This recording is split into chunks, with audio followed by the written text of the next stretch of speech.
Microsoft brand of Xbox has always had a unique history as it came into the gaming industry relatively late compared to the other frontrunners in the gaming realm, and honestly started at a huge disadvantage trying to develop a brand that people would take on rather than the existing brands that had already been around for a while like Nintendo and Sony. From day one, Xbox really had to diversify itself as a brand and come across as something different, and one of the ways that people experienced their impressions on Xbox early on were definitely encouraged and formed by the aesthetics that Microsoft had developed in the Xbox brand. We're talking about the legendary introduction screens whenever you booted on your Xbox for the first time, and we wanted to take a look back at how the initial intro boot screens on the Xbox have evolved over the years. That being said, let's go back to 2001 with the initial boot screen shown on the first batch of Xboxes released to the public.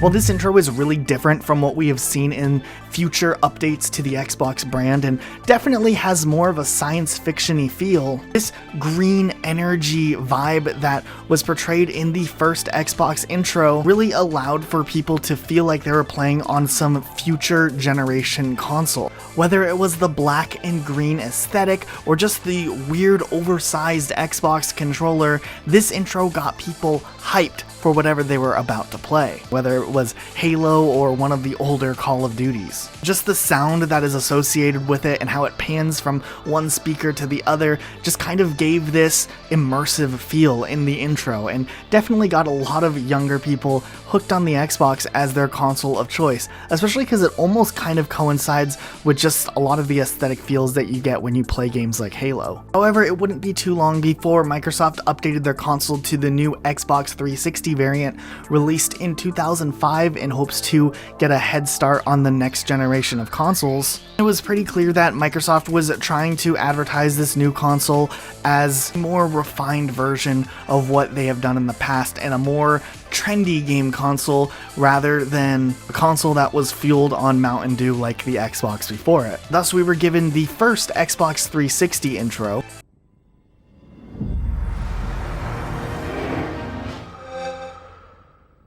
And you can tell right away that they were kind of revamping the brand with the Xbox 360 by shifting things from the black edgier color to a more lighter white aesthetic, which is almost reminiscent of like what Apple was doing with their brand and the iPod brand in the mid-2000s. It worked for Apple, and honestly, it worked in the same way for Xbox 360. People were really excited about this console as it was the first next-gen console at its time released, and Xbox Live was already growing in popularity hugely on the old Xbox that people wanted to be first adopters of the new console and get their hands, of course, on Gears of War. Also, during this time, Microsoft was trying to expand the Xbox Live brand onto computer gaming as well and launched the Live for Windows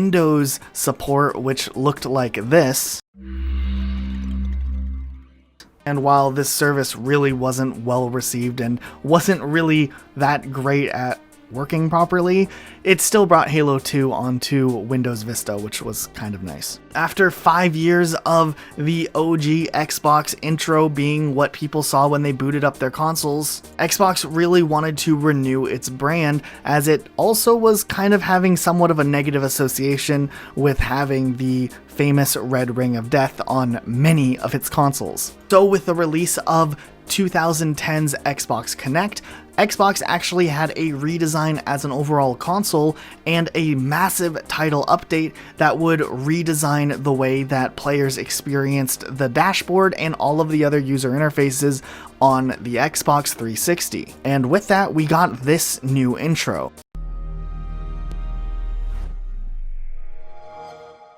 It was definitely a cleaner design and kind of worked well with the HD output that Xbox was more leaning towards nowadays with the 360. But the most important thing about this intro was that it was marking a new Microsoft and a new Xbox and a more cleaner and updated version to its console. People didn't have to worry about getting the red ring of death anymore on the newer Xbox 360s. The user interface would reflect a more cleaned up version of what the Xbox had before, and it was just supposed to mark kind of a fresh start for the last few years of the Xbox 360's life. In 2013, we had the announcement of the brand new Xbox One that would be coming out later that year, along with a new version of the Xbox 360 known as the Xbox 360e, which would take on more of the design similar to what the Xbox One had. During this time, we saw a prototype for what would maybe be the intro boot screen on the Xbox One. However, they decided not to go with this intro screen when the Xbox One actually launched, but it's still interesting to look at.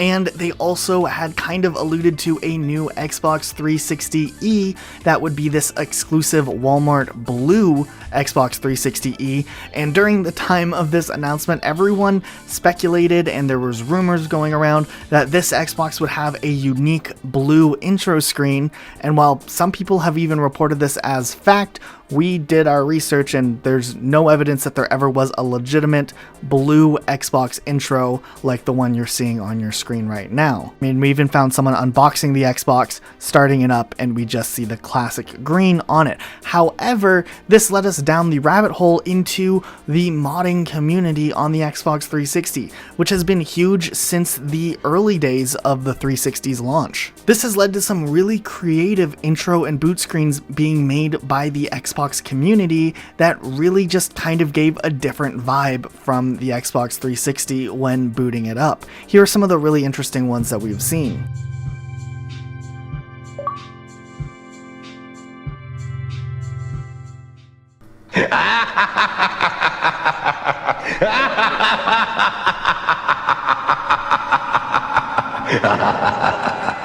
And yeah, while none of these were technically official Microsoft released Xbox intros, they were cool to look at, and custom boots were something that were popular across devices in the early 2010s. I even booted up a really cool Mario boot on my phone back then when Android had first come out and I had rooted it. It was just kind of cool to show off that you had something different, and I think that's what a lot of the community did with Xbox, especially the modding community. When the Xbox One finally released in 2013, it had a very simple, refined Xbox intro that just kind of showed off the typical Xbox logo rather than some huge animation. It was pretty simple, even though the first Xbox One had really long boot times when the console first came out, so you kind of just had to stare at that screen for a really long time while you waited for your dashboard to finally load. Hey, it was apparently the new and improved Xbox. It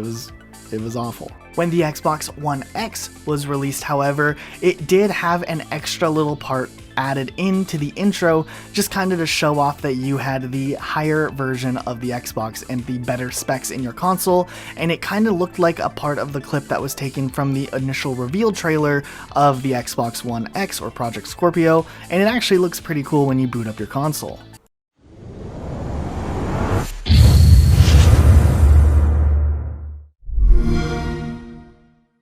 To also coincide with the anniversary of the original Xbox, Microsoft did a limited run in collaboration with Hyperkin to release a Duke controller for the Xbox One that would have an actual screen on the front of the controller that would play back the original Xbox intro whenever the controller was activated on the dashboard button. A lot of people really hated the design of the Duke controller. It was pretty cool that they put the original intro in there and just paid homage to the people who did like that controller and obviously what their first experience using that controller likely looked like. And while this isn't an official boot screen intro, we've seen this used in a lot of the trailers and promotional materials that Microsoft has used for Xbox Play Anywhere, which essentially lets you either stream your Xbox games from your Xbox to your computer or play certain games that are cross-compatible on the Xbox PC app. And essentially, it's just a very sleek and simple design showing off that you can play Xbox